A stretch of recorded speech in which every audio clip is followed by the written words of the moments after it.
नमस्कार दोस्तों, आज फिर से सक्षम लाइव प्रोग्राम में आप सबका स्वागत है। जैसा कि आप जानते हैं कि हम लोग प्रति सप्ताह लाइफ स्किल पे आज के दिन ही हर सोमवार को बैठ करके बात करते हैं। और आज की चर्चा के लिए हमारे बीच में सुनीता जी हैं। सुनीता जी, आपका भी स्वागत है आज कार्यक्रम में। और हम जो पिछले सोमवार जो बात किए थे लाइफ स्किल पे, मुझे लगता है उसमें दोहराना बहुत जरूरी है और उन चीजों को जानना बहुत जरूरी है। सबसे पहले हम लोगों ने बात किया था आत्मनियंत्रण की, और आत्मनियंत्रण का मतलब यह है कि स्वयं को काबू में रखना, स्वयं को नियंत्रित रखना, स्वयं को एक तरह से अपनी इच्छाओं को अपनी बस में रखना। और जो व्यक्ति स्वयं पे नियंत्रण कर पाता है तो उनसे बहुत सारे फायदों के बारे में बात किया था हम लोगों ने। जैसा कि एक यह है कि गुस्से में नियंत्रण हो जाता है। जब हम लोग स्वयं को नियंत्रित करते हैं तो अपना गुस्सा अपने आप में नियंत्रण हो जाता है, लालच की भावनाएं नहीं आती हैं। तो ये अहम बिंदु था जिसपे हम लोग विस्तार से चर्चा किए थे पिछली बार। दूसरा हम लोग किए थे लय व्यवस्था, लय और व्यवस्था पे। तो लय यानी कि एक ऐसी लय के आधार पे व्यवस्था है। एक लय होती है जब हम लोग गाना गाते हैं। जब गाना गाते हैं तो किसी भी गाने के लिए अगर उसमें वाद्य यंत्रों का साथ में मिलाप हो जाता है तो उसकी लय में एक अपने आप में परिवर्तन हो जाता है। इसी तरह हमारे जीवन में यदि सुचारू ढंग से, सही ढंग से अगर लयबद्ध तरीके से यानी सिस्टम को अपडेट किया जाए, एक टाइम मैनेजमेंट किया जाए, तो हमारी लयबद्ध व्यवस्था से हमारा जीवन का एक कुशल चक्र वहां से चालू हो जाता है और एक कुशल यानी कि एक अच्छा जीवन वहां से स्टार्ट हो जाता है। दूसरा हम लोगों ने चर्चा किया था वहां पे समानुभूति की। और समानुभूति का मतलब यह होता है कि हम दूसरों को अपने जैसे समझना। इस पे भी हम लोगों ने विस्तार से चर्चा किया था। और इसमें यह था कि हमें दया दिखाने की भावना इसमें आ जाती है। इसके जो परिणाम होते हैं, साथ ही जो है दूसरों की तारीफ करना और दूसरों की तारीफ सुनना भी हमें अच्छा लगने लगता है। तो ये जो समानुभूति का जो प्रक्रिया थी, हमने इस बारे में भी काफी विस्तार से बात किया था। दोस्तों, हम लोगों ने जो अगला बात किया था वो बात किया था अभ्यास की, कि नियमित यदि हम लोग अभ्यास करते हैं, एक प्रक्रिया होती है किसी भी काम के, जब हम लोग शुरुआत करते हैं अगर उसको नियमित रूप से अगर हम लोग अभ्यास करते हैं तो मुझे लगता है कि उसके जो फायदे हैं वो हमारे सीधा सीधा हेल्थ में पड़ता है। और जैसा कि हमने बात किया था कि हाँ। सहानुभूति देना किसी को, उसके प्रति सहानुभूति देनी चाहिए। ये नहीं कि उसे तुम घृणा करो, कुछ भी चीजों को लेकर उसे सहानुभूति देनी चाहिए। बिल्कुल। और सहानुभूति के साथ साथ जो अभ्यास की बात है उसमें और भी ये थे कि हमें प्रेरित, जब हम अभ्यास करने की जब आदत हमें डाल जाती है तो हमें जो है खुद जो है प्रेरित होना पड़ता है। और उसके लिए हमें एक ऐसी परिणाम मिलता है कि हम किसी भी काम को लिए हमें प्रेरणा मिलती है, हम उसको प्रेरणा को लेकर आगे उसको प्रोत्साहित होते हैं, आगे हम बढ़ते हैं। इसी तरह हम केंद्रण की बात किए थे। केंद्रण का मतलब ही होता है स्वयं को केंद्रित करना। अगर हम स्वयं को केंद्रित कर गए, अगर हम अपने आज्ञा चक्र को अगर केंद्रित कर पाए तो इसके भी बहुत सारे फायदे हम लोगों ने गिनाए थे और हम लोगों ने बात किया था। एक तो ये होता कि हम लोगों ने बताया कि आराम, स्वयं को आराम मिलता है, स्वयं के शरीर को भी आराम मिलता है, मानसिक रूप से भी आराम मिलता है और तनाव रहित वृद्धि यानी जीवन आगे बढ़ता है। यानी हमारा जो जीवन है वो तनाव मुक्त होकर के आगे बढ़ता है। इसी तरह इसके कारण जब हम केंद्रित होते हैं तो उससे हमारी सोच में परिवर्तन होता है, एक पॉजिटिव सोच निकलती है जो सही दिशा की ओर हम लोगों को या हमारे परिवार को ले जाती है। साथ ही हम लोगों ने बात किया था कल्पना शक्ति की। तो जो कल्पना शक्ति की जो बात किया था उसमें भी हम लोगों ने बात किया कि हमारी जो कल्पनाएं हैं उसकी ताकत क्या है। तो ये था कि रचनात्मक रूप से जीवन जीने की कला, रचनात्मक रूप से परिवार को एक साथ लेके चलने की कला, वो हम लोग कल्पना शक्ति के माध्यम से हम लोग केंद्रित कर पाते हैं। इस तरह की ताकत हमें मिल पाती है। हम लोग चुनाव करने में विपरीत परिस्थितियों में क्या करना है, कैसे करना है, किस तरह आगे लेके जाना है स्वयं के साथ साथ पूरे परिवार को, तो वो जो चुनाव करने की जो प्रक्रिया होती है, या मुझे आगे क्या बनना है, फिर उसके लिए क्या सीढ़ी तैयार करनी है, उसका वो जो पूरा ढांचा तैयार करने की बात किए थे, वो हम लोग पिछले हफ्ते में बैठ करके बात किए थे कि हमें चुनाव की प्रक्रिया में क्या फायदा होता है। अंतर्दृष्टि यानी कि स्वयं की अंतरात्मा से दूसरी चीजों को जल्दी समझना, यानी किसी को भाप लेना है, किसी को समझ लेना है, उसकी क्रियाओं को समझ लेना है, उसकी गतिविधियों से अपने आप को अंदाजा लगा लेना है। ये सारी चीजों के बारे में हम लोगों ने बात किया था। सुनीता जी, हमें याद है कि लक्ष्य साधित एकाग्रता की हम लोग भी बात किए थे। जो लास्ट पॉइंट था, हम लोग 7 बिंदुओं पे बात किए थे और लक्ष्य साधित जो एकाग्रता है उसके जो फायदे किए थे वो हम केंद्रीभूत की बात किए थे कि स्वयं पे केंद्रित होकर के उसके अनुरूप चलना है, साथ ही उत्साह जागृत करना है। जब हम लोग इस काम में सफल हो जाते हैं तो अंदर से एक खुशी मिलती है, एक उत्साह मिलता है, और वो जो उत्साह जागृत होता है वो हम लोग आगे बढ़ जाते हैं। इसी तरह दृढ़ता भी उसमें बढ़ती है। तो हम पूरे इन चीजों को लेकर के पिछले सप्ताह हम लोगों ने बात किया था, और मुझे लगता है वो उस बात से काफी लोगों का सजेशन भी आया था, काफी लोगों ने हमें सुझाव भी दिया था, काफी लोगों ने अपने राय भी दी थी, और काफी अच्छी एनर्जी आई। तो हम लोग थोड़ा सा जानना चाहेंगे सुनीता जी कि हम इस बार क्या करना चाहते हैं, थोड़ी से आप अपनी बातों पर। इस बार हम बच्चों की इच्छा अनुसार बात करेंगे और उनकी चीजों को लेकर बात करेंगे, जैसा कि आगे उनके साथ कैसे रहना चाहिए, व्यवहार कैसे करना चाहिए, और कुछ बच्चों अडोलसर को लेकर हम बात करेंगे। अडोलसर ग्रुप के बारे में जानेंगे कि होता क्या है ये, और जैसे कि परिवार में जो भी बच्चे होते हैं उनको कैसे उनको सपोर्ट करना चाहिए। कुछ बच्चों को होता है कि सपोर्ट नहीं मिलता है तो वो निराश हो जाते हैं, तो उनको सपोर्ट के ऊपर बात करेंगे। और किसी बच्चे का लक्ष्य होता है और लक्ष्य को अगर नहीं मिल पाता है तो उस पर भी वो उदास हो जाता है। तो हम कुछ बहुत सारे टॉपिक्स हैं, हम उन पर अभी आज चर्चा करेंगे और अगले मंडे फिर से चर्चा करेंगे लाइफ स्किल को लेकर। तो बिल्कुल, तो दोस्तों ये जो लाइफ स्किल का ये प्रोग्राम है ये बेहद सकारात्मक और बहुत ही अच्छा है। मुझे लगता है कि हमें बहुत सारे लोग देख रहे हैं, मैं यहाँ से देख पा रहा हूँ कि बहुत सारे लोग देख रहे हैं और देख के पूरे कार्यक्रम को समझ रहे हैं, और हमें भी बता रहे हैं कि कार्यक्रम बहुत अच्छा है। मैं जितने भी लाइव से जुड़े हुए जितने भी साथी हैं, मैं उन सभी का स्वागत करता हूं, उनका धन्यवाद अदा करता हूं कि वो लगातार इस कार्यक्रम से जुड़ करके हमें प्रोत्साहित कर रहे हैं, हमें आगे अच्छा सफल दिशा निर्देश दे रहे हैं। तो आप सभी साथियों का बहुत बहुत धन्यवाद जो आप हमें जुड़ करके हम लोगों को सही मार्गदर्शन दे रहे हैं, सही ढंग से आगे की दिशा तय कर रहे हैं। साथ ही जो है हम लोग आज जो बात करने वाले हैं वो आज का हमारा जो पूरा मुद्दा है वो ये है कि हम लोगों का जो बाल चक्र होता है, बचपन का जो चक्र होता है, उस चक्र में बहुत सारी ऐसी चीजें हैं जब परिवर्तित होने लगती हैं। तो जो परिवर्तन की जो दिशा होती है, बच्चा जैसे जन्म लेता है उसके बाद जो परिवर्तन उसके ऊपर आता है, उस परिवर्तन से जिस परिवर्तन से बच्चा गुजरता है, मुझे लगता है उसको समझना हमें बहुत जरूरी है, और साथ ही समझने के साथ साथ हमें स्वीकार करना भी बहुत जरूरी है। अगर हम सही नहीं समझेंगे नहीं, स्वीकार नहीं करेंगे तो वो हमारे लिए, हमारे बच्चों के लिए चुनौतीपूर्ण हो जाता है, और उसका जो हम लोग देखना चाहते हैं, जो हम सुनना चाहते हैं, जो हमारा अनुमान है या हम लोग चाहते हैं कि हमारा बच्चा जो है आगे आए, आगे बढ़े, तो वो बड़ा मुश्किल हो जाता है उसको देख पाना या कर पाना। इसी तरह हम लोग जो है आगे की जो हमारी बात ये है कि हम लोग ये बात है कि एहसास की जो प्रक्रिया होती है, हमें स्वयं को एहसास करना होता है, और उस प्रक्रिया के साथ में उसको ये बताना होगा बच्चों को, ये उसको आत्मविश्वास हमें अपने बच्चों को या खुद के लेवल पे हमें करना होगा कि हम अकेले नहीं हैं, बल्कि हमारे साथ चलने वाले और भी लोग हैं। और ये जिम्मेदारी किसकी, हम इस पे भी अभी चर्चा करेंगे, और विस्तार से चर्चा मुझे लगता है हमें करनी चाहिए। हमें विद्यार्थियों का या बच्चों का या यूथ का आत्मविश्वास कहीं से कमजोर ना होने पाए, और वो आत्मविश्वास कैसे मजबूत होगा। आत्मविश्वास का कड़ी सिर्फ एक ही नहीं है, शारीरिक रूप से भी है, मानसिक रूप से भी है। अगर हमारा हेल्थ सही नहीं है तब भी हमारा आत्मविश्वास कमजोर हो जाएगा, यदि हम लोग जो है मानसिक रूप से नहीं है तब भी हमारा आत्मविश्वास हो जाएगा, कमजोर हो जाएगा। या हमारे सामने वाला यदि हमें बार बार निगेटिव थिंकिंग हमारे ऊपर लाने की कोशिश कर रहा है, या इस तरह के जो व्यवधान उत्पन्न किया जा रहा है, उसके कारण भी हमारा जो है यह जो है चक्र बाधित हो सकता है। तो इसलिए हमें चाहिए कि हम लोग उस दिशा पे और भी अच्छे ढंग से काम कर पाए, उसमें हम लोग आज चर्चा करेंगे। जीवन में पौष्टिकता और साफ सफाई का भी एक अच्छा महत्व होता है, तो मुझे लगता है हमें उस दिशा पे भी हमें बात करना है। जागरूक बनना ही नहीं, जागरूक बनाने की जो प्रक्रिया है, अगर उस प्रक्रिया को हम लोग फॉलो करेंगे तो बहुत अच्छा होगा।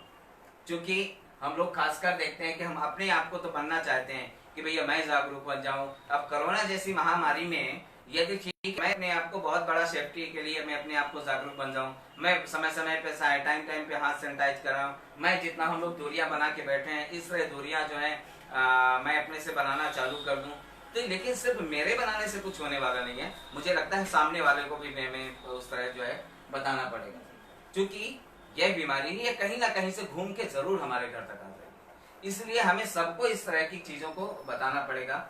तो आज हम इसी विषय को लेकर के हम लोग आज पूरा चर्चा करने वाले हैं। तो सुनीता जी, आप कुछ बता सकती हैं कि आगे हमें इस बारे में और क्या आपका क्या कहना है? हमारा जो टॉपिक है, हम चाहते हैं कि पेरेंट्स अपने बच्चों को समझें, उनकी फीलिंग्स को समझें, क्योंकि उनके ही मन में ये चीज़ रहती है। उनके जो शारीरिक बदलाव होते हैं, उनके मानसिक बदलाव होते हैं, वो खुद नहीं समझ पाते हैं। तो उनको, परिवार को ये चीज़ समझनी होगी और उनको प्रोटेक्शन बहुत ज़रूरी है। उनको करना, उनको समझाना, हर एक चीज़ की जानकारी देना। जैसे कि आत्मनिर्भर होते हैं बच्चे, तो उसमें भी गलत चीज़ें डिस्कस ले लेते हैं, डिसीजन ले लेते हैं। तो यही चीज़ पेरेंट्स को देनी चाहिए कि नहीं बेटा, ऐसे नहीं वैसे। तो अभी हम सर और भी टॉपिक्स पे बात करेंगे। बिल्कुल, तो हमें और भी टॉपिक पे बात तो करना है, लेकिन अभिभावकों के लिए हमें जो लगता है आज हम लोग इस बात पे भी चर्चा करना चाहिए कि अभिभावक की क्या जिम्मेदारी होती है, और इस दौरान इस बच्चे के साथ में जुड़े हुए जो लोग हैं, जैसे मुख्य रूप से शिक्षक है या और भी उसके रिश्तेदार के रिलेशनशिप में जो रहने वाले लोग हैं, या और भी लोग हैं, मुझे लगता है सबको हमें उस दिशा पे देखना पड़ेगा, और हम लोग उनसे भी बात करना चाहिए कि क्या क्या याद रखना चाहिए, कैसे कठिन परिस्थितियों में हम लोगों को संभालना चाहिए। तो अभिभावकों के लिए एक संदेश है हमारा, खासकर माता पिता, भाई बहन जो अपने से बड़े हैं, या फिर जिनके साथ में बच्चा रह रहा है, वो जितने लोग हैं, उन सबको जो है हमें एक संदेश देना है। मुझे लगता है उनको समझना बहुत जरूरी है। हमें याद रखना होगा कि इन कठिन परिस्थितियों में, यानी कि ये कठिन परिस्थितियां बच्चे के लिए तो एंजॉय है, उसकी उम्र बढ़ रही है, वो समझ नहीं पा रहा, उसके साथ में जो भी मिल रहा है, जैसा भी हो रहा है, वो अच्छा समझ रहा, क्योंकि वो कहते हैं कि बचपन एक कच्ची मिट्टी के घड़े के समान होता है बच्चा। हम जैसा उसे गढ़ेंगे वैसा ही होगा, जैसा पकाएंगे वैसा ही होगा, कच्चा रखेंगे तो पूरा जीवन भर कच्चा रहेगा।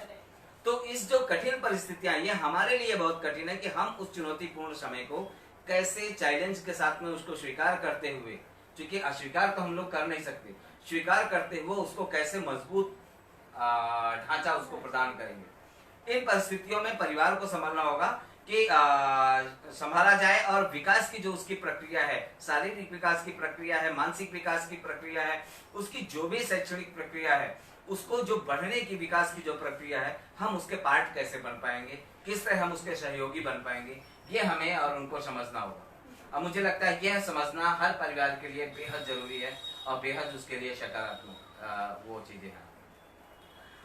रोहित वर्मा जी हैं, हमें लिख रहे हैं कि आपने अच्छी बात बोली है। थैंक यू रोहित वर्मा जी, आपका बहुत बहुत धन्यवाद। आप हमें ये सारी चीजें बोल रहे हैं, मैं आपको देख रहा हूँ लगातार, और अपने सभी आपके सभी कमेंट्सों को देख पा रहा हूँ। Ritu Rani ji, good sir, thank you Ritu. और किशन मंडल जी, आपके लिए भी बहुत बहुत धन्यवाद। और सब लोग लगातार जो है कमेंट्स कर रहे हैं, बहुत सारे साथी कमेंट्स कर रहे हैं, आप सभी का बहुत बहुत। अशोक भाई, आपका भी, अशोक शर्मा जी, बहुत बहुत धन्यवाद। आप चूंकि लगातार दैनिक लाइव प्रोग्राम पे हमारे साथ में जुड़े रहते हैं, और आज जिस विषय पे हम लोग चर्चा करते हैं, कहीं ना कहीं हम आप सबके लिए बहुत चैलेंज पूर्ण है, और हमें लगता है कि इस तरह की चीजों में काम करने की जरूरत है। और हमें जो है खासकर परिवार के लोग ये भी होते हैं, हम वापस अपनी चर्चा पे आते हैं। चंदन प्रताप प्रजापति जी, आपका भी बहुत बहुत धन्यवाद, आप लगातार इस कार्यक्रम से जुड़े हैं। और जो लाइफ का ये लाइफ स्किल का जो प्रोग्राम है, ये मुझे लगता है हर बच्चे को, हर व्यक्ति को अपने पूरे परिवार के साथ में बैठ के बात करना चाहिए। हम लोगों ने इसको छोटे छोटे टुकड़ों में बांटा है, ऐसा नहीं कि एक ही दिन में सब कुछ करने वाले हैं। हम जो पिछली बार बोल गए, हो सकता है इस बार ना बताएं, इसलिए कि हम लोग छोटे छोटे टुकड़ों में बांट के इसको बड़ा करने का प्रयास किया है, ताकि विस्तार से आप सबके बीच में जाने का मौका मिल जाए। आप पूरे अपने परिवार के साथ में बैठ के सुनेंगे तो मुझे लगता है ज्यादा है। तो खासकर हम लोग क्या है कि हम लोग, बचपन एक ऐसा है सुनीता जी, कि चूंकि हम भी अपने बचपन को देखा है, हमने, आपने भी अपने बचपन को देखा है।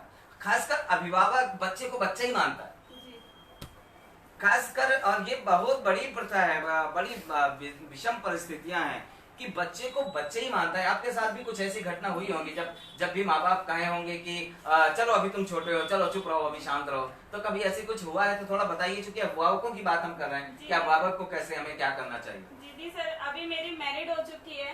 अब बचपन को स्कूल टाइम पे भी अकेले नहीं जाने देते थे, तो क्लास में हो गई थी, जब भी मुझे अगर अकेले बुक लेने फ्रेंड के घर जाना है, जो कि दूर नहीं है, 2 गली छोड़ के होती थी, पर फिर भी नहीं जाना, क्यों, अकेले हो भी बच्चे हो। अभी मेरी मैरिड हो गई है, मेरा एक बेबी भी है, पर अभी भी घर वाले कहते हैं अभी भी बच्चे हो। हाँ, अभी आप एक स्टोरी आज हमें दोपहर में सुना रहे थे कि एक मेरा भाई है जो कभी सही ढंग से मुझसे बात भी नहीं किया करता था, लेकिन आप जब मुझे लाइव देख रहे हैं तो वो जो परिवर्तन की हम लोग बात कर रहे हैं, लाइफ स्किल की बात कर रहे हैं कि एक लाइफ स्किल यानी आपका जो जीवन चक्र है उससे घटित होने वाली जो प्रक्रियाएं हैं, जो कि इनके जीवन से ये लाइफ स्किल का पार्ट है। अब पिछली बार जो लाइफ स्किल में उन्होंने देखा तो जो कभी सीधे मुंह बात न करना वो भी आपको अच्छे ढंग से बात करने लगे, यानी एक भाई और बहन का जो प्यार है वो वापस जो मिलता है तो उससे एक अच्छी खुशी, उसके बारे में कुछ शेयर करना चाहेंगे आप? हाँ, मेरे एक भाई है, मतलब कभी भी अब नोकझोंक होती रहती है, छोटे भाई बहन है, मैं सबसे छोटी हूँ। तो उसने मुझे कहा कि मेरी जॉब को लेकर वो एग्री नहीं था, क्योंकि वो मुझे मना करता था कि जॉब तू क्यों कर रही है, तेरा हस्बैंड तो कर ही रहा है, जरूरत नहीं है। तो कहीं ना कहीं उसने अब मुझे जब लाइव देखा तो उसने कहा कि बहुत अच्छा है, तू बहुत अच्छा कर रही है और शायद सक्षम आगे बहुत जाएगा। तो ये चीजें करते रहो रेगुलर, और प्रैक्टिस ज्यादा जरूरी है। उसने मुझे बहुत चीजों की सलाह दी है। बिल्कुल, तो हम लोग खासकर अपने परिवार में जब देखते हैं कि जब कोई पेरेंट्स होते हैं और बच्चा यदि खेल रहा है, यदि कुछ वो बताना चाहता है तो कहते हैं चुप रहो। हाँ। जब कोई सजेशन देना चाहता है, यानी कुछ अच्छी बातें हैं, कुछ ऐसी चीज घटना है कि जैसे भाई आपको अगर पापा आपको पापा कपड़े लेने अपने लिए जा रहे हैं और बेटा कह रहा है नहीं आपको ये नहीं ऐसे कपड़े पापा पहनो, अच्छी बात है, तो कहेंगे नहीं चुप रह, तू क्या जाने मेरे बारे में, या मम्मी के बारे में मम्मी को ये ले लो तो कहना नहीं चुप रहे, मैं पूछ लूंगा मम्मी से। यानी कि उसकी बातों को जो निगलेक्ट करना है, कहीं ना कहीं हम बच्चों को बच्चा ही समझने की जो कोशिश कर रहे हैं। मुझे लगता है इस रोग की इस प्रक्रिया को हमें बदलना होगा, इस तस्वीर को बदलना होगा और बच्चे की आवाज को सुनना, बच्चे की भाषा को सुनना, उसके बल्कि भाषा को सुनना ही नहीं, कुछ बच्चे बोल नहीं पाते हैं, अपनी जो हैबिट से यानी कि आदतों से आपको पहचानना होगा बच्चा करना क्या चाहता है, बच्चा कर क्या रहा है, बच्चा किस परिस्थिति से जूझ रहा है। हो सकता है कि वो विषम परिस्थिति में आपसे बात ना कर पा रहा हो, या हो सकता है कि आपका जो पूरा परिवार का वो ढांचा है वो ऐसा है कि बच्चों के बाल मित्र ना हो। सब कहते हैं बच्चों से बहुत प्यार करते हैं, सब कहते हैं, हम भी सुनते हैं कि लगातार कहते हैं, हम भी कहते हैं बच्चों से प्यार बहुत करते हैं, लेकिन सच्चाई ये है कि हम बच्चों से प्यार तो करते हैं, इसमें कोई दो राय नहीं है, लेकिन बच्चों को बच्चे की तरह ही स्वीकारते हैं। बच्चों को हम खास अपनी बराबरी में लाना ही नहीं चाहते। कभी जैसे बच्चा कुछ बता रहा होता है, वो परिवार में या किसी भी कहीं बाहर गलत देख लेता है कुछ चीज, उसे नहीं पता कि वो चीज गलत है, पर वो देख लेता है। अगर मम्मी पापा को आके बताता है तो मम्मी पापा पहले तो उसकी सुनते नहीं है कि चुप हो जाओ, तुम गलत बोल रहे हो बेटा, ऐसा कुछ नहीं होता। पर क्या पता वो चीज उसने देखी हो रियल में, और किसी घटना को ही बता रहा हो वो कि हाँ ऐसा हुआ है। बिल्कुल, तो इसीलिए बच्चे को समझना, बच्चे को सुनना, बच्चे को से उसको पे समय देना, ये हमारे लिए, और हमारा बच्चा है ना, हमारा बच्चा है, जिस रूप में हम उस रूप में उसे स्वीकार करें। तो स्वीकार करने की जो प्रक्रिया है, मुझे लगता है उस पर हमें बिल्कुल सचेत रहना चाहिए अभिभावकों को कि वो क्या है। दूसरा, खासकर हम लोग देखते हैं कि अभिभावक जो है अपने अपने सपने को अपने बच्चे के ऊपर थोपने की कोशिश करते हैं, और ये हम लोगों ने खासकर देखा है, मेरा बच्चा कलेक्टर बन जाएगा, मेरा बच्चा पुलिस ऑफिसर बनेगा, मेरा बच्चा डॉक्टर बन जाएगा, मैं तुम्हें ये बनना देखना चाहता हूँ। अरे आपने अपना कर्तव्य कर दिया, बच्चे को क्या बनना है उसके स्किल को आपको पहचानना होगा, वो किस दिशा पे जाएगा तभी वो जाके उस चीज में सफल हो जाएगा। जरूरी नहीं है कि आपका डॉक्टर का सपना है तो वो डॉक्टर ही बन जाए। तो अपनी सोच को बच्चों पे मत थोपें, इससे हमें बचना होगा। और बच्चा क्या चाहता है, उसकी कौन सी स्किल है, हम उस पॉइंट को पकड़ के अगर बच्चे के साथ देंगे, उसके सपने के साथ अगर जाएंगे तो बच्चा निश्चित सफल हो जाएगा। और वो जो बनना चाहता है आप उस दिशा पे लेके जाओ। अधिकतर जो बच्चे होते हैं जैसे कुछ चीजों में रह जाते हैं, उनको काफी पढ़ाई करवाते हैं घर वाले, बहुत पैसे भी लगा देते हैं, पर कहीं ना कहीं वो अंदर ही अकेलापन है, उसके माइंड में ये सेट है कि मैं ये चीज कर ही नहीं सकता, तो वो कभी भी लाइफ में आगे नहीं बढ़ सकता। बिल्कुल, जिसमें बिल्कुल। उसकी स्किल है उसमें उसके पेरेंट्स साथ नहीं देते। अगर उसको डांस करना है तो लोग कहते हैं, उसके घर वाले कहते हैं कि लोग क्या कहेंगे, तुम लड़के होकर डांसर बनोगे। तो कहीं ना कहीं भरतनाट्यम होता है जो हमारा क्लासिकल होता है, उसमें अगर लड़का भाग ले लेता है, डांस सीखता है, तो कहते हैं कि ये तो लड़कियों वाला हरकत कर रहा है, लड़की बनना चाहता है। क्या पता वो इसकी स्किल हो, क्यों आजकल हाई लेवल पे ऐसे डांस होते हैं, ऐसा नहीं है कि नहीं होते, बड़े बड़े स्टेज पे ऐसे डांस होते हैं। पर जो होते हैं ना कि पहले लोगों को, समाज को देखना है, तो जो हमारे परिवार है वो कहीं ना कहीं उनके माइंड को ना पढ़ के दुनिया के माइंड को पढ़ते हैं।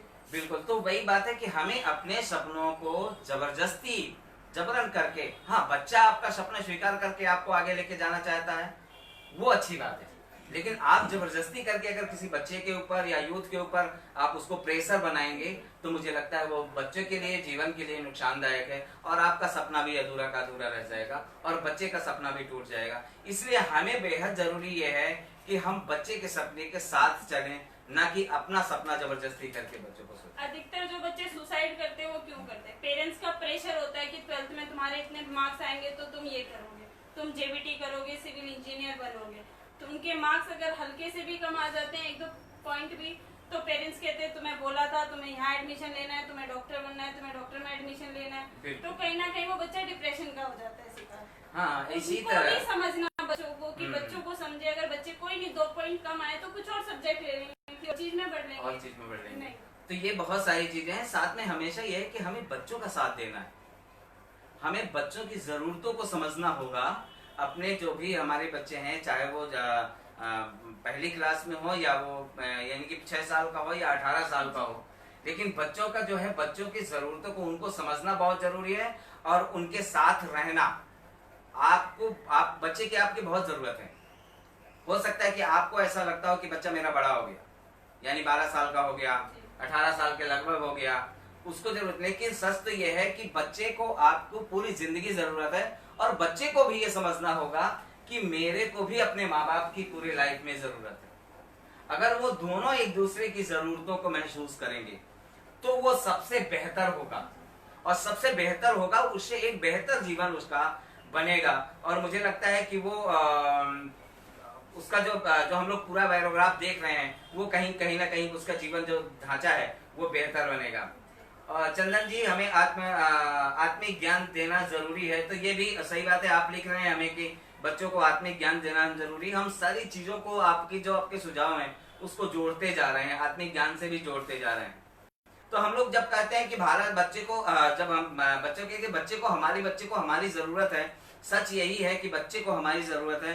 हम बच्चे के साथ रहें और बच्चे को भी सोचना होगा कि हमें परिवार की जरूरत है, तो बच्चा भी परिवार के साथ में आए। तो पूरा दोनों अभिभावक और बच्चा दोनों साथ मिलकर के चलेंगे तो एक अच्छी फैमिली, एक अच्छी विचारधारा के साथ, एक अच्छी सोच के साथ, जब हम बाल विकास की परिभाषा को जब हम परिभाषित करते हैं तो पता चलता है कि हम देखेंगे कि एक अच्छा परिवार विकास की ओर जा रहा है, एक बचपन बहुत विकास की ओर जा रहा है। बाहर से आपको बच्चा आत्मनिर्भर बहुत जरूर नजर आएगा, ये अक्सर होता है। हम लोग जो है देखते हैं कि हमारा बच्चा हमें आत्मनिर्भर नजर आता है। हर परिवार को, हर माँ बाप को अपना बच्चा, आपको भला ही ऊपर से आपको आत्मनिर्भर नजर आए, लेकिन दिल से या किसी न किसी कोने में उसे आपकी जरूरत है। और आप अगर उसके साथ नहीं हैं, अगर आप उसे अपना समय नहीं दे रहे हैं, या आप उससे बातें नहीं कर रहे हैं, या आप उससे दूरियां बना रहे हैं, तो उसके कोने में कहीं ना कहीं एक ऐसी जगह है जहां वो अकेलापन महसूस करेगा। और अकेलापन महसूस करना जिंदगी के लिए सबसे ज्यादा हानिकारक है। और आपने तो कई सारी घटनाएं इस तरह की देखा है सुनीता जी कि, और हमें उसका समर्थन करना है। अब हमें देखना यह भी है कि उसकी कौन सी बातों का समर्थन करना है।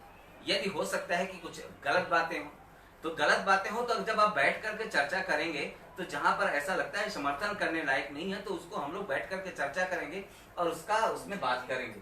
और जब ये पूरा लाइफ का एक हिस्सा है चूंकि हमारा, अगर हम बात नहीं करेंगे तो वो चला जाएगा, आप नहीं समर्थन जाएगा, वो किसी और से समर्थन लेगा।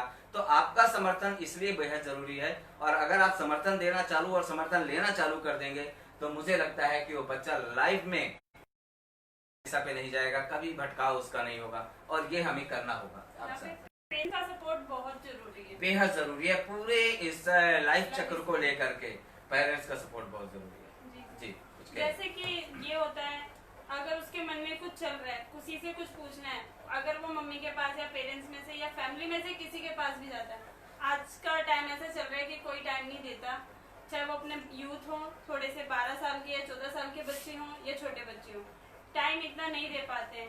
तो कहीं ना कहीं वो बात उनके मन में घर कर जाती है। और अगर वो जिस इंसान से शेयर कर रहे होते हैं, क्या पता वो नेगेटिव चीजें बताते हैं कि हाँ तुम्हारे घर वाले प्यार नहीं करते, तुम्हें ऐसे हैं, तुम चले जाओ अपना घर छोड़कर, तुम अकेले रहो, कोई नहीं है, कहीं ना कहीं नेगेटिव चीजें ही देते हैं। तो वो चीज उसके माइंड में घर कर जाती है। और यही बात हम लोग अब जब हम लोग अभी तक ये बातें जो बता रहे थे वो सिर्फ अभिभावकों के बीच की बता रहे थे। मुझे लगता है जो अध्यापक है हमारे, जो जीवन की कड़ी का एक बहुत बड़ा हिस्सा है। वैसे सबसे बड़ा अध्यापक और प्रिंसिपल तो हम बच्चे की माँ को मानते हैं, मम्मी को मानते हैं, लेकिन जैसे ही बच्चा 5 साल या 6 साल का होता है उनको वो गुरु मिलना चालू हो जाते हैं, अध्यापक जो मिलना चालू हो जाते हैं। उन अध्यापकों के लिए भी है कि उन्हें भी ध्यान देने योग्य है। मैं उनको भी इस बात का के लिए आग्रह करूंगा कि कुछ चीजें ऐसी हैं जो आपको भी ध्यान देना होगा। जैसे कि बच्चों की समस्याएं हैं, उनकी समस्याओं को खुलकर उनको बोलने की आजादी दें, ताकि आपसे एक मित्रवत व्यवहार हो जाए और वो अपनी चीजें जो उनकी समस्या को खुल करके आपके सामने बोल सकें। और जब अगर वो आपके सामने अपनी समस्या को बोल सकते हैं तो आप उनकी समस्या का हल बताएं या ना बताएं, लेकिन उनसे ही उनकी समस्या का हल का निदान आप निकलवा सकते हैं चर्चा के दौरान। और उससे 2-3 चीजों का बहुत ज्यादा फायदा होता है। एक तो ये फायदा हो जाए कि बच्चे का मानसिक ग्रोथ बढ़ेगा, दूसरा उसकी निडरता खुलेगी, तीसरा वो प्रश्न करने की या प्रश्न रखने की जो क्षमता उसकी बढ़ेगी, और हल निकालने का, किसी भी समस्या का किसी भी समय हल निकालने की जो कोशिश की जो प्रक्रिया होगी वो उसके पूरे जीवन में उसको लाभदायक। तो इसलिए टीचरों का जो खासकर ये है कि जो अध्यापक हैं या बच्चों के जो फ्रेंड्स रहकर के जितने भी लोग हैं जो कहीं ना कहीं जीवन की इस कड़ी से जो जुड़े हुए लोग हैं, उनके लिए खास बात हम लोग ये बता रहे हैं कि उनको इस बात के लिए बिल्कुल ध्यान पे रखना होगा और इसको करना भी बेहद जरूरी होगा। जी जी, मैं टीचरों के लिए कहना चाहूंगी, और जो जैसे कि सपोर्टर होते हैं उनको ये कहना चाहूंगी, क्लास में अगर बच्चे बैठे हैं, 10 बच्चे भी बैठे हैं, तो टीचर कहीं ना कहीं पीछे वाले बच्चे को नहीं देखता है। वो सिर्फ उसी बच्चे पे नजर रखता है जो सिर्फ उसके क्वेश्चन के आंसर देता है और जो उनका काम करता है। वो पीछे वाले बच्चे पे कभी नहीं देखता, क्योंकि अगर पीछे वाले बच्चे को आंसर भी आता होगा तो भी वो टीचर उनसे नहीं पूछना चाहेगा। अगर वो हाथ भी खड़ा करते हैं कि मैं बताता हूँ, तो कभी टीचर उनसे नहीं पूछते। तो कहीं ना कहीं वो बच्चों पे बहुत मानसिक दबाव बन जाता है कि शायद मैं बचपन से ही ऐसा था और बड़े होकर भी मैं अब नहीं बन सकता कुछ। तो वो चीज बहुत ज्यादा इम्पोर्टेंट है। अब उदाहरण के लिए जैसा आप यही बात कर रही हैं, अगर हम इस तरह का सर्वे किसी बच्चे कह दे, आपका बच्चा अगर कहता है कि नहीं फला टीचर या फला व्यक्ति मुझ पे ध्यान नहीं देता या मुझे लगता है इसको बच्चे को ही बोले कि अच्छा आप स्टडी कर लो इसकी, आप ही एक सर्वे करो पूरे स्कूल पे और फिर देखो इसकी रिपोर्ट जब आएगी तो हम लोग उस पर बात करेंगे। आप उससे कहो कि आप ग्रुप डिस्कशन भी कर सकते हो कि टीचर कैसे, तो जो सुझाव की जो आदान प्रदान की प्रक्रिया है, इस प्रक्रिया को बहुत जरूरी है। तो टीचरों को उनको खुल के बात रखने के साथ में उसके जो भी समस्या आएंगी उसको कैसे हल रखेंगे, एक सर्वे भी हो सकता है, एक चर्चाएं भी हो सकती हैं, एक संवाद भी स्थापित हो सकता है, या उसके समस्या के निदान की प्रक्रिया में कौन कौन लोग भागीदार हो सकते हैं, उसके पेरेंट्स हो सकते हैं, उसके और भी जो लोग उसके जान पहचान के लोग हैं वो हो सकते हैं, या पुलिस डिपार्टमेंट हो सकता है, या एजुकेशन डिपार्टमेंट हो सकता है, या हेल्थ डिपार्टमेंट हो सकता है। कौन व्यक्ति हैं जो उसके उस समस्या के निदान की प्रक्रिया के पार्ट हैं, और हम उसको विस्तार से अगर उस पर चर्चा करेंगे तो मुझे लगता है वो ज्यादा है। और बच्चों का रचनात्मक कौशल जो उभरता है ना आपकी इस प्रक्रिया से, जो बच्चे का रचनात्मक कौशल जो उभरेगा वो मुझे लगता है पूरे बच्चे के जीवन चक्र के लिए उसको प्रोत्साहित करने के लिए बहुत बड़ी बात है। क्योंकि मेन चीज पहले वो क्लास से ही सीखता है। छोटा बच्चा जब होता है वो क्लास से सीखता है। मैंने ये चीज ऑब्जर्व किया और मैंने देखा है। मैं जब स्कूल में जाती हूँ अभी विजिट करने के लिए, तो पीछे बच्चे बैठे रहते हैं, वो शांत होके बैठे रहते हैं। कई बच्चों ने टीचरों के सामने हाथ भी उठाया कि क्वेश्चन पूछा, तो टीचरों ने उन पीछे वाले बच्चों में से किसी को नहीं उठाया, बार बार उन्होंने आगे वाले बच्चों को ही उठाया। तो जब मैंने टीचर से पूछा कि पीछे वाले बच्चे को क्यों नहीं उठाया आपने, उनको भी जवाब आता है, कह रहे नहीं उनको नहीं आता। मतलब माइंड ही सेट कर रखा है टीचरों ने कि पीछे वाले बच्चों को नहीं आएगा। ऐसा नहीं है, आप लोग भेदभाव मत करो, सारे बच्चे सेम होते हैं। वो आप लोगों के ऊपर है कि किसको कितना उभार सकते हो। बिल्कुल। और इस प्रक्रिया का जो बदलाव की जो मेन प्रक्रिया है, आप अपने बच्चे को या खुद के अपने जीवन के लेकर के एक 3-4 कागज ले लीजिए आप, और 4-5 कागज लेकर, या तो फिर ऐसे ही जो है कागज लेकर के 1 वर्ष का अपना जो 1 वर्ष की उम्र को ध्यान करते हुए वो चीजें लिखें, फिर 3 वर्ष का उम्र के लिखें, फिर 9 वर्ष का लिखें, या फिर वर्तमान में जिस उम्र में हैं आप उस उम्र का जो अपना जो पूरा बदलाव की जो प्रक्रिया है, जब उसको लिखेंगे तो आपको परिवर्तन समझ में आएगा कि हमारा जीवन बचपन से लेके आज तक कितना बदला है। और वो जो परिवर्तन है, जो बदलाव की, तब आपको समझ में आएगा किस उम्र में क्या जरूरतें हैं।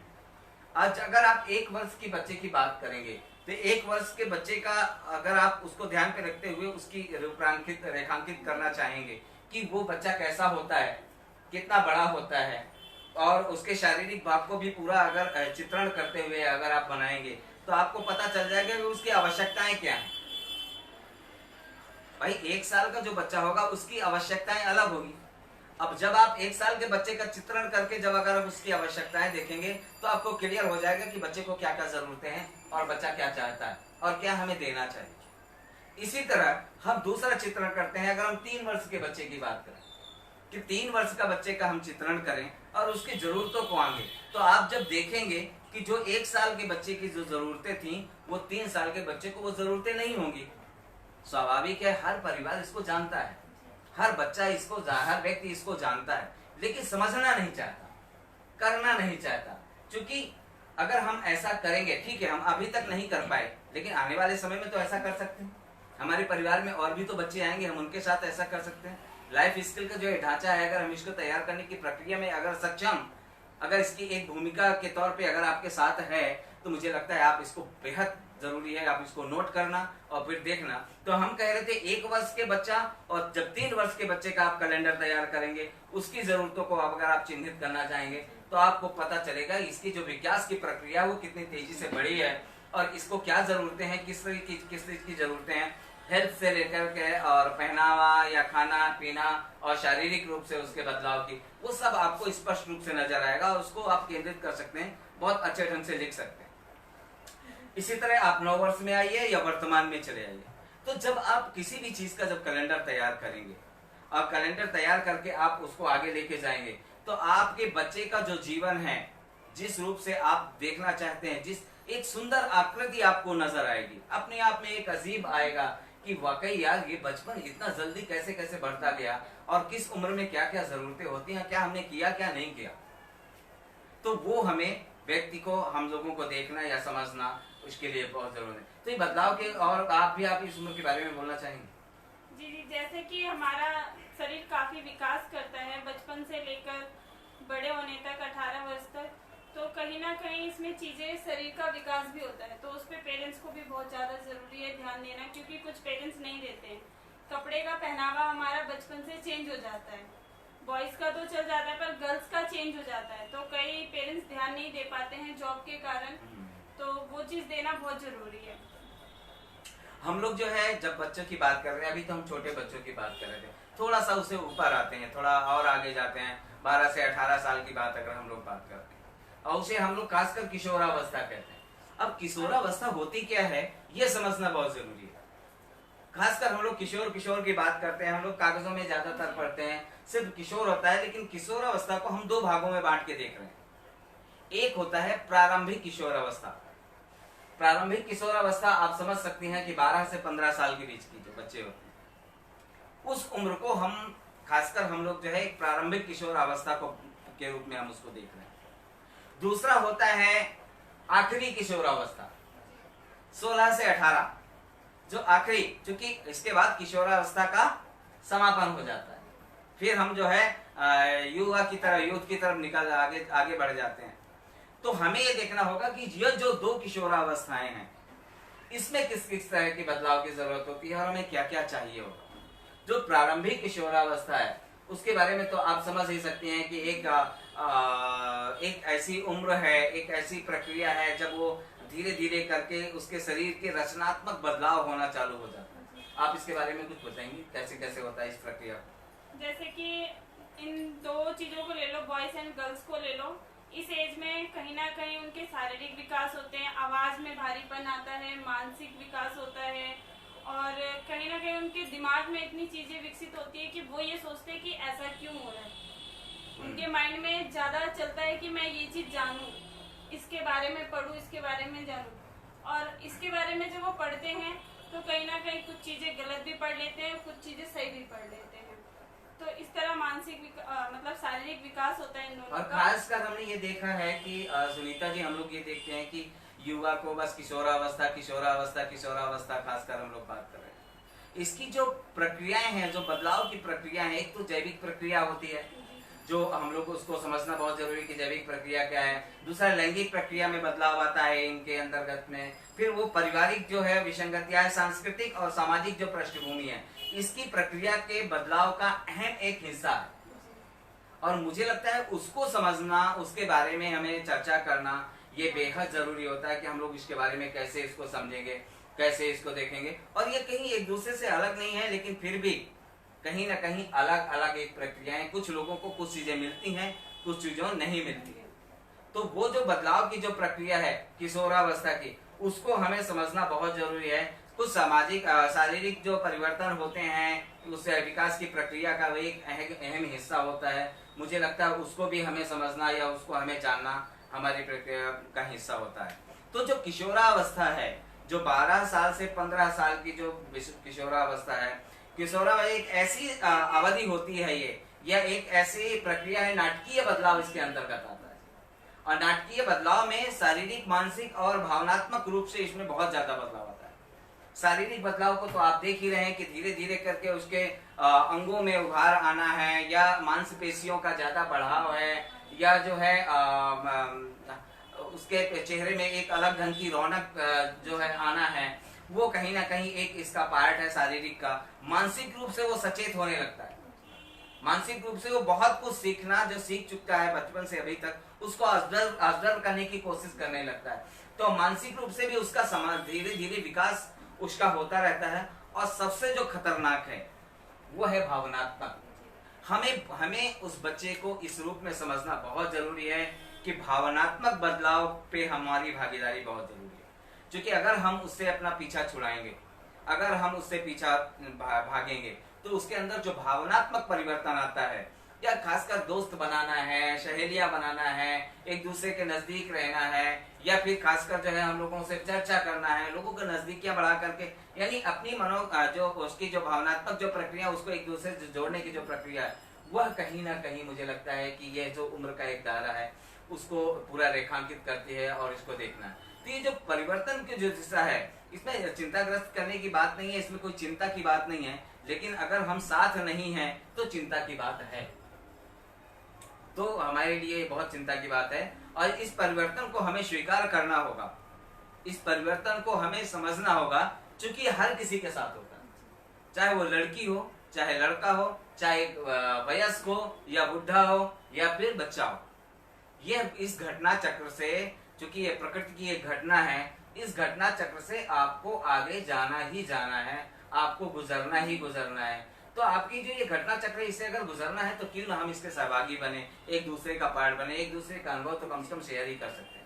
तो ये जो छोटी अवस्था है, इसका जो ये रचनात्मक और इस तरह के जो बदलाव होते हैं, ये बेहद जरूरी है। इसमें सहभागिता सुनिश्चित करना बहुत जरूरी है। खासकर परिवार में देखते हैं लड़कियों के साथ में दूरियां बना लेते हैं। आप उसको थोड़ा सा बताएंगे। जैसे कि जब उसकी विकास हो रहा होता है बच्चे का, जब लड़की हो तो कहीं ना कहीं परिवार रोक टोक करता है, कपड़ों को लेकर, हर चीज को लेकर, कि तुम ऐसे पहनो वैसे पहनो। तो वो चीज बहुत जरूरी भी है, ठीक है। बट कहीं ना कहीं उसको इस तरह समझाओ कि बच्चा माइंड में गलत थिंकिंग ना ले जाए, कि मतलब क्यों, मैं ही क्यों। और जो घर में भाई होते हैं, अगर वो बड़े हैं या वो छोटा है, तो वो ये सोचता है कि दीदी को ही क्यों बोला जा रहा है कपड़ों को लेकर, हमें क्यों नहीं बोला जा रहा, हमें तो कोई नहीं रोक रहा कपड़ों के लिए, पर दीदी को बहुत रोक रहे। तो कहीं ना कहीं तरीका होता है एक समझाने का, बताने का, कि बच्चा ऐसे कपड़े पहनो, या इस तरीके से रहो, या इस ढंग से रहो, वो एक बताने का तरीका ही होता है। तो बिल्कुल, जो शारीरिक रूप से जो परिवर्तन है किशोरावस्था का उस आयु के लोगों का, तो वो बहुत जरूरी है कि हम उसको समझें, उसकी प्रक्रिया को समझें, उसके ढांचे को समझें, और हम उससे क्या, उस कैसे भागीदार बन सकते हैं उस युवा साथी के साथ में, या उस बच्चों के साथ में, किशोर के साथ में। क्योंकि आपका शारीरिक रूप से मजबूत, जब शारीरिक परिवर्तन होता है तो दो तीन चीजें स्पष्ट हो जाती है। एक ये होता है कि ज्यादातर जो किशोरावस्था की जो आयु होते हैं, उसमें लोगों की लंबाई बढ़ती है, लंबा होता है, शारीरिक रूप से मजबूत होने लगता है। किशोरावस्था के यानी आखिरी स्तर तक वो पहुंचते उसका शारीरिक रूप से पूरी तरह परिपक्व हो जाता है, और एक तरह से उसके आकार में पूरा परिवर्तन हो जाता है। बचपन का आकार और जब 18 वर्ष के बच्चे का आकार अगर आप देखेंगे, तो दोनों में बहुत बड़ा परिवर्तन होता है। और उस परिवर्तन के साथ में हमारी आपकी जो भागीदारी है, वो चाहे लड़की हो या लड़का, दोनों का विकास उसी स्तर से होता है। सबसे अधिक आयु में जब हो जाता है, जब लड़की हो या लड़का, दोनों का जो आयु का जो अंतर है, खासकर जो है 12 से जो 18 साल की जो उम्र की बात कर रहे हैं, उस शारीरिक परिवर्तन की बात कर रहे हैं, तो मुझे लगता है उसमें पेरेंट्स का, माता पिता या बड़े भाई और या बहन है, उनका जो है एक साथ में होना बहुत जरूरी है, ताकि वो भटकाव की प्रक्रिया से थोड़ा बच सके और सही दिशा पे आ जाए। पर जो भी जैसे कि टाइम चल रहा है कि आजकल अगर लड़की 3 साल या 4 साल छोटी है तो भी वो इस अकॉर्डिंग हो जाती है, उसकी हाइट इतनी लंबी हो जाती है कि वो अपने भाई से भी बड़ी लगती है, तो उस अकॉर्डिंग शादी करने की सोचते हैं घर वाले कि बच्ची बड़ी हो गई है। पर कहीं ना कहीं ये गलत है जो थिंकिंग रखते हैं कि लड़कियां बड़ी हो गई हैं, हाइट से बड़ी हो गई हैं, शरीर से विकसित हो गई हैं, तो उनकी शादी कर दी जाए। पर अंदर ही अंदर अभी उनकी वो चीज़ विकसित नहीं हुई होती है जो मैरिड के लिए होनी चाहिए। तो ये चीज़ परिवार को सोचना चाहिए कि लड़की सिर्फ हाइट से या शरीर से बढ़ने से लड़की बड़ी नहीं हो जाती है, उसको थोड़ा सा टाइम लगता है, जिस टाइम पे वो 22 साल में ही विकास होता है उसका सही से शादी लायक। और हमारे इस उम्र के जब बढ़ते इसकी बात करेंगे, तो मुझे लगता है इस उम्र में इनके बच्चों का खान पीन का बहुत ज़्यादा ध्यान देने की ज़रूरत है, क्योंकि संतुलित आहार यदि नहीं मिलेगा आपके बच्चे को, तो शारीरिक और मानसिक जो विकास की हम लोग बात करते हैं, तो वो निश्चित बाधित होगा। और उसका बाधित होना मतलब है कि आपके बच्चे का विकास बाधित होना, और विकास का बाधित होना मतलब है कि बच्चे का जीवन बर्बाद हो जाना, बच्चे का पूरा जीवन बाधित हो जाना। तो जो शारीरिक विकास की में जो सहायक जो चीजें होती हैं, उसको भी हमें समझना पड़ेगा। स्वस्थ रहने की जो प्रक्रिया है, शारीरिक रूप से स्वस्थ बने रहने की जो प्रक्रिया है, और उसके लिए जो खाने की जो प्रक्रिया, खाना और स्वादिष्ट खाना और पौष्टिक खाना, उस पर भी हमें जो है ध्यान देने की जरूरत है। क्योंकि किशोरावस्था का जो खासकर हम लोग अगर देखते हैं कि आहार और खासकर आहार में ध्यान देने योग्य जो बातें होती हैं, उस पे हमें क्योंकि विज्ञान भी यही कहता है कि उस उम्र में हड्डियों में और मानसिक रूप से कई चीजों में उनका जो बदलाव होता है, वो कहीं ना कहीं पूरे जीवन में उसके काम आता है। तो एक बदलाव तो हमें वो होता है जब हम जन्म से लेकर के 5 वर्ष की उम्र की बात करते हैं, जब 90% मानसिक विकास होता है, लेकिन उस विकास को पूरी तरह परिपक्वता तो उस उम्र में जाकर के मिल रही है। उस समय शारीरिक रूप से और ज्यादा विकास होता है उसका, तो उसलिए उसको खान पान जो बचपन में जिस तरह हमें खान पान की अधिक जरूरत है, देख रेख की जरूरत है, इसी तरह हमें इस किशोरावस्था में, यानी प्रारंभिक किशोरावस्था और या आखिरी जो किशोरावस्था है, इसमें भी हमें जो है उसी आधार पे अपनी वृद्धि को यानी देख रेख की जरूरत होती है। अब पहले क्या होता है कि उसमें पूरी तरह माता पिता के ऊपर बच्चा निर्भर होता है बचपन में, लेकिन इस समय बहुत हद तक हम अपने ऊपर भी निर्भर होते हैं। तो हमें भी कुछ बाहर की चीजों को नेग्लेक्ट करना होगा, उसको नजरअंदाज करना होगा, उससे दूरियां बनानी होगी।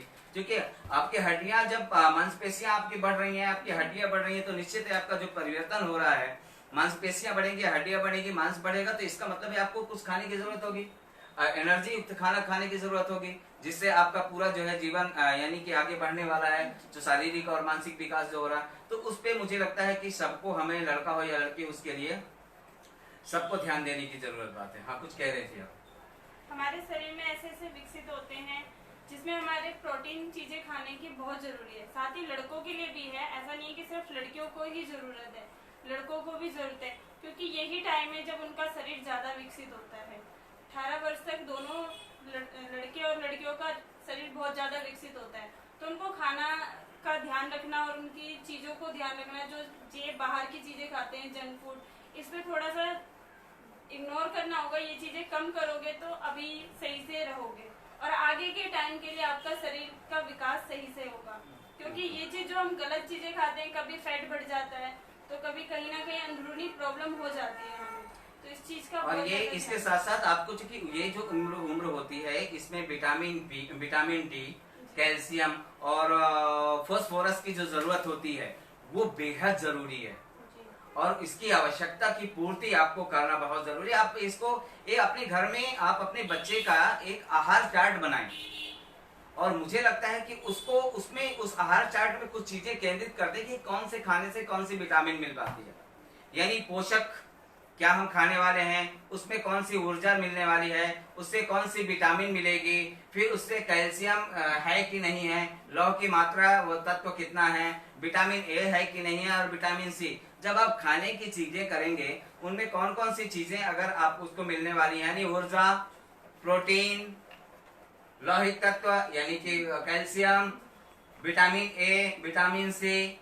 जो जो मिलने वाली जो चीजें हैं वो जो है इसमें आप उसको पूरा रखें और उसको देखें। टाइम काफी हो रहा है और फिर भी हम लोग कोशिश कर रहे हैं कि इसको जल्दी से समाप्त करें। अब हम चूंकि अगर आप नाश्ते की अगर लोग बात करते हैं तो मुझे लगता है सुनीता जी हमें ये देखना होगा कि हम नाश्ते में क्या क्या बच्चों को दे सकते हैं, यानी कि खासकर जो है 12 से 18 साल के जो बच्चे हैं उसको नाश्ता है तो मैं जल्दी जल्दी थोड़ा बताना चाहूंगा।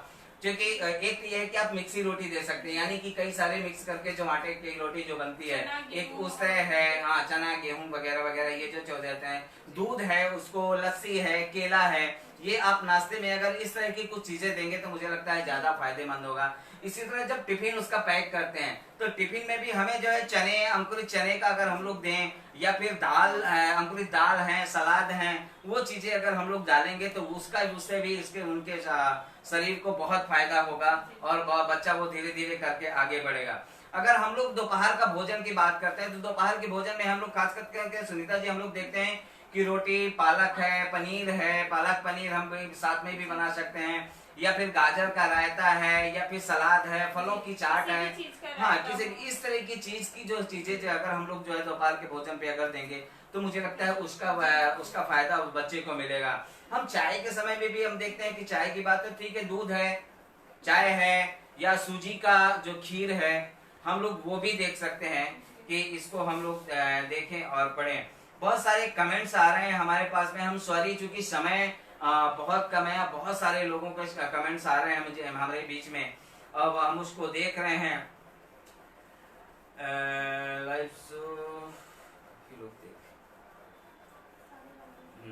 थैंक यू सागर भाई, सागर आर्य जी हैं, वो कह रहे हैं आपके प्रोग्राम को काफी लोग दे रहे हैं सर, आपका शो की बहुत देखने वाले, फॉलो करने वाले, तो थैंक यू सागर जी। क्योंकि कई सारे साथी है हमारे पास, रीनू भी है इसमें, चंदन प्रजापति जी हैं, किशन मंडल जी हैं, सब लोग अपने अपने सुझाव दे रहे हैं। थैंक यू आप सब लोगों का, आप लोग सब अपने अपने सुझाव देते रहें और आप हमें मेल कर सकते हैं saksham.del1@gmail.com saksham.del1@gmail.com। आप इसमें हमें मेल कर सकते हैं, आप अपने सुझाव या अपने कमेंट्स हमें व्हाट्सएप कर सकते हैं। हमारा व्हाट्सएप नंबर है 9311124880, तो आप इस पे हमें मेल कर सकते हैं। हमारा यूट्यूब लाइव चैनल है सक्षम लाइव, आप प्लीज उसमें जाएं और जाकर इसको लाइक करें, सब्सक्राइब करवाएं और अपने पूरे परिवार के लोगों को उससे जोड़ें, अपने दोस्तों को उससे जोड़ें। इस तरह के चैनलों से विकास ही नहीं बल्कि पूरे समाज का विकास की हम लोग बात कर रहे हैं। ये किसी एक प्रोजेक्ट का हिस्सा नहीं है बल्कि एक संपूर्णता में एक अच्छा मानव विकास की हम लोग बात कर रहे हैं।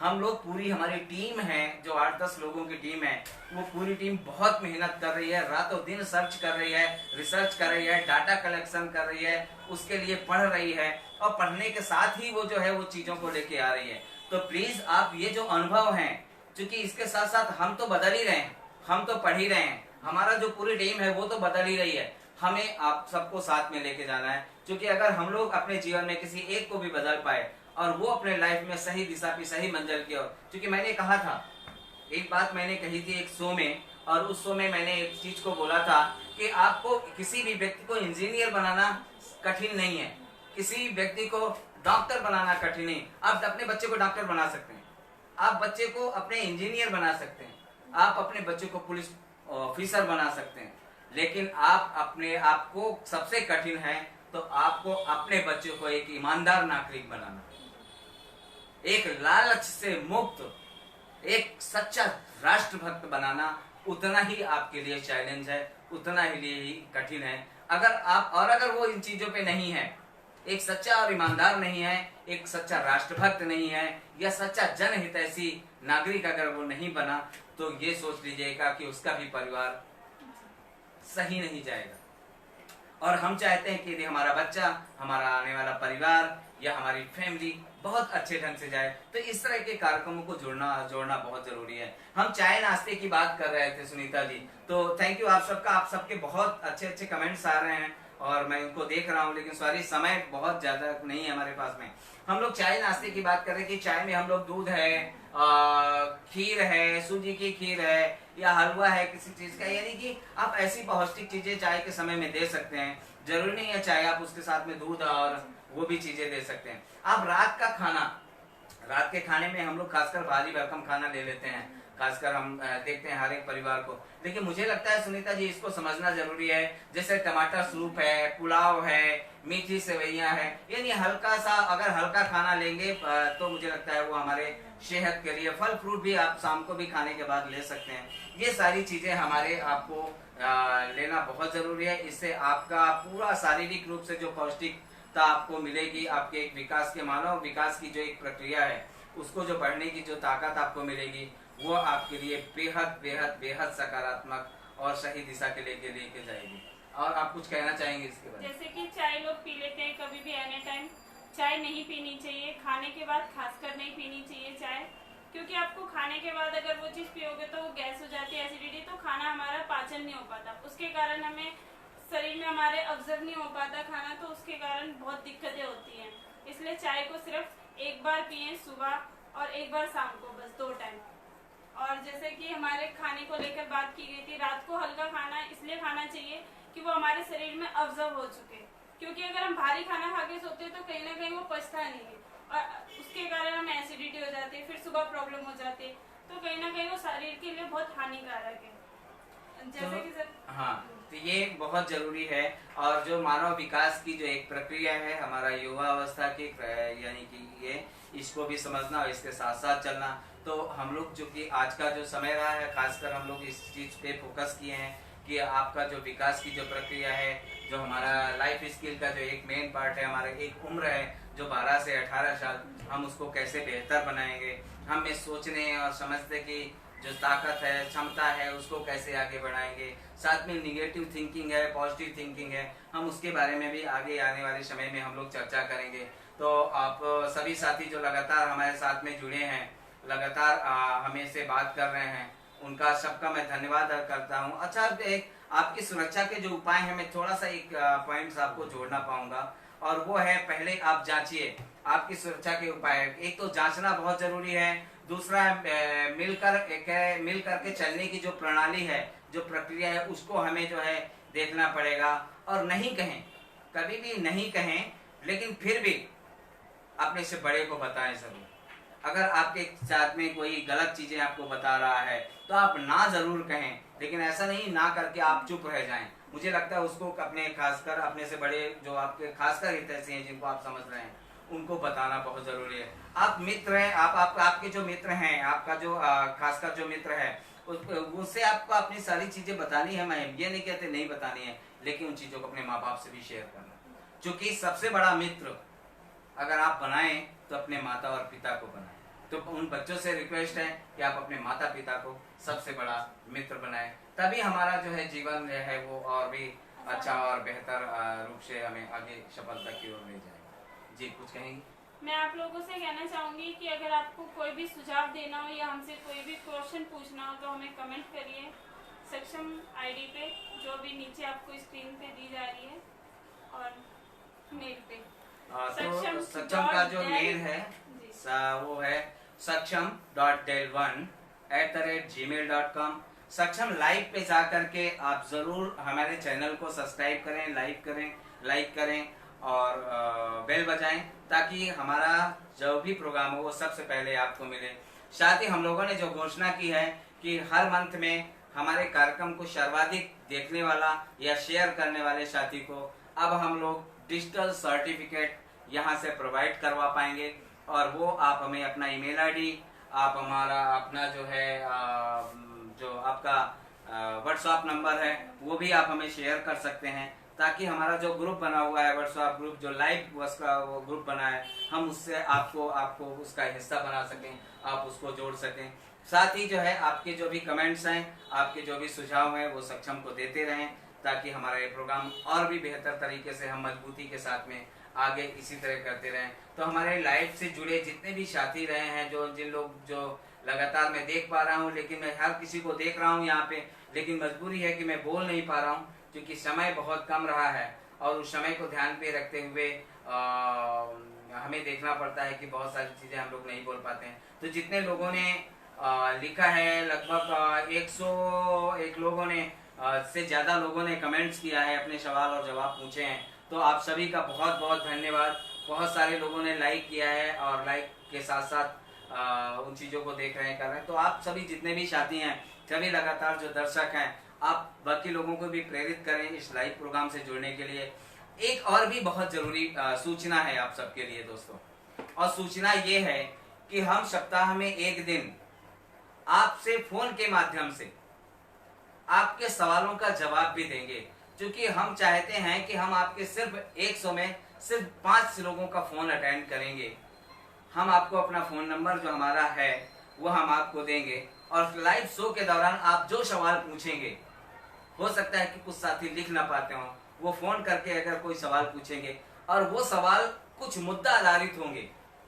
मुद्दा आधारित मतलब ये है कि अगर आप बच्चों की सुरक्षा से रिलेटेड, यदि आपका कोई बच्चा गायब हो गया है, मिसिंग हो गया है, उससे संबंधित सूचना या सुझाव या जानकारी आप हमसे लेना चाहते हैं, तो आप हमें फोन कर सकते हैं 9311124880 पे। हम आपको उचित सुझाव देंगे और संबंधित विभागों से आपको जोड़ने का प्रयास करेंगे। साथ ही हम कोशिश करेंगे और दुआ करेंगे ईश्वर से कि आपका बच्चा जल्दी वापस आ जाए। यदि आपके बच्चे के साथ में किसी भी प्रकार का दुर्व्यवहार हुआ है, छेड़खानी हुई है या किसी प्रकार की घटना हुई है, अगर आप उससे बहुत ज्यादा त्रस्त है, परेशान है, तो आप हमें बताएं। हम आपकी समस्या के निवारण की प्रक्रिया में आपके साथ, आपके दिल से, अपने दिल से आपके साथ, आपके कंधे से कंधा मिला के हम आप उसको साथ में लेके चलने को तैयार हैं, और पूरी प्रक्रिया को आपके पूरे सहयोग के साथ में आपके बच्चे को आपको न्याय दिलाने की प्रक्रिया में हम साथ रहेंगे। और अगर आपकी किसी ने भी आपके बच्चे की हेल्प ना की हो, अगर वो मिसिंग है और आपकी कभी किसी ने हेल्प ना की हो, तो हम हेल्प करने के लिए आपकी तैयार है हमेशा के लिए।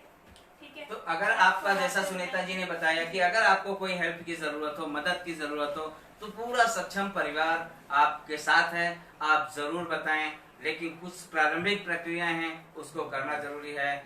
अगर आप जो हेल्पलाइन नंबरों का यूज करते हैं, तो चाहे वो 100 नंबर हो, चाहे 181 नंबर हो, चाहे चाइल्ड हेल्पलाइन नंबर हो या डालसा का हेल्पलाइन नंबर हो, किसी भी चीज का, जिस हेल्पलाइन नंबर का अगर आप कॉल कर रहे हैं, तो उसमें आपको बेहद जरूरी है कि आप उसका डीडी नंबर तुरंत मांगे और सबसे पहले मांगे, क्योंकि वो आपके लिए बेहद जरूरी है। तो हम प्लान कर रहे हैं, अगर ये कार्यक्रम आपको अच्छा लग रहा है, अगर आप चाहते हैं कि अगर इस तरह का भी कार्यक्रम किया जाए कि हम 5 फोन अटेंड करें किसी में और उससे विस्तृत चर्चा करें, और हमारी ये कोशिश होगी कि उस लाइव प्रोग्राम पे हम अच्छे से अच्छे विशेषज्ञ को आपके द्वारा फोन से कॉन्फ्रेंस में लेंगे और आपके जो समस्या है उसके निदान की पूरी प्रक्रिया को हम आगे बढ़ाएंगे। अगर आपको वकील की जरूरत होगी तो हम वकील भी आपको फोन से उपलब्ध करवाएंगे, वो आपको उचित सलाह देगा। अगर आपको पुलिस डिपार्टमेंट से बात करनी होगी तो हम उनसे भी बात करेंगे, उनसे भी निवेदन करेंगे कि वो आपकी मदद करें, क्या आगे किया जा सकता है। अगर आपको डीसीपीयू से बात करनी है तो डीसीपीयू के जो संबंधित विभाग के लोग हैं, हम उनसे रिक्वेस्ट करेंगे कि वो आपको उचित सुझाव दें, उनको सलाह दें। अगर आपको सीडब्ल्यूसी की जरूरत है तो हम उनसे बात करेंगे। अगर आपको डीसीपीसीआर की बात जरूरत है, दिल्ली बाल आयोग की जरूरत है, तो हम उनसे भी बात करेंगे। और इस तरह करके आपकी पूरी जो एक प्रक्रिया है, आपकी जो एक कड़ी है, हम उसको पूरी तरह मदद करेंगे और आपके साथ करेंगे। तो अगर आपको ऐसा लगता है कि ये प्रोग्राम बहुत जरूरी है, तो आप हमें इस प्रोग्राम के बारे में हमें मेल करें saksham.del1@gmail.com। हम दोबारा आपको बता रहे हैं SAKSHAM सक्षम del1@gmail.com। साथ ही हमारा व्हाट्सएप नंबर है 9311124880। इस नंबर पर भी आप हमें कॉल कर सकते हैं, और इस नंबर पे आप हमें व्हाट्सएप करके आप हमें अपने सुझाव या कमेंट्स दे सकते हैं। हमारा सक्षम लाइव जो चैनल है, आपसे प्लीज, आप सबसे निवेदन है कि अगर इस कार्यक्रम को और बेहतर और भी लोगों तक पहुंचाना चाहते हैं, क्योंकि हम बार बार इस बात को कहते आ रहे हैं, सिर्फ मेरा बदलना ये बड़ी बात नहीं है। बड़ी बात तो तब होगी जब हम पड़ोस के व्यक्ति को भी बदल देंगे। सिर्फ मेरा अपने घर में सफाई करना ये बड़ी बात नहीं है। जरूरत तो यह है और अच्छी बात यह होगी कि हमारे आस पड़ोस के लोग भी साफ सफाई का हिस्सा बनने लगे। मेरा कोरोना जैसी महामारी से बचाव करना अपने आप में वो कोई बड़ी बात नहीं है, वो हम कर सकते हैं। अच्छी बात तो तब होगी जब आपके सभी जानने पहचानने वाले लोग इस तरह की बीमारी से सावधान होकर के अपने आप को शेप रखते हुए अपने काम को आगे बढ़ाएं। तो ये बहुत जरूरी है कि आप भी अब समझ सकते हैं कि इस कार्यक्रम की कितनी जरूरत है, किस तरह हम इस कार्यक्रम को कितनी मेहनत के साथ में तैयार कर रहे हैं। हम कितना मेहनत, पूरी टीम हमारी पूरी मेहनत कर रही है। पूरा दिन लोग इसके लिए सर्च करने की एक टीम है जो लोगों के बीच में जाती है, बात करती है, सरकारी डिपार्टमेंट में जाती है, वहां से बात करती है। बहुत बड़े जो विशेषज्ञ हैं, विषय विशेषज्ञ हैं, उनके साथ में डिस्कशन करना है, बात करना है। इसके बाद पूरे प्रोग्राम को तैयार करके आपके बीच में रखना है। तो प्लीज आपसे जरूरत है, आपसे निवेदन है कि आप इस पूरे प्रोग्राम को लाइक करें, सब्सक्राइब करें और आगे बढ़ाएं।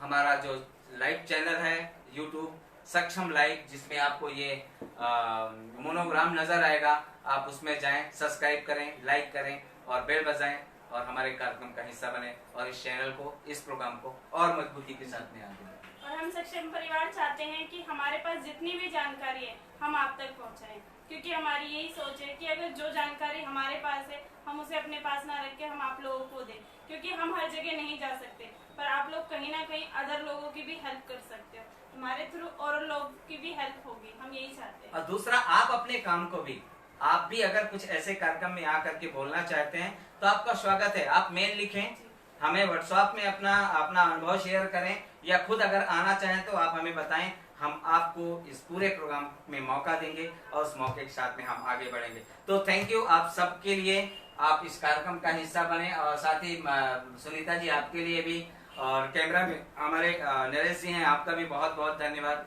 आप इस पूरे कार्यक्रम को हिस्सा बने, एक लाइव में लेकर के आप आगे चले हैं। तो आपका सबका फिर से सभी दर्शकों का स्वागत है, अभिनंदन है।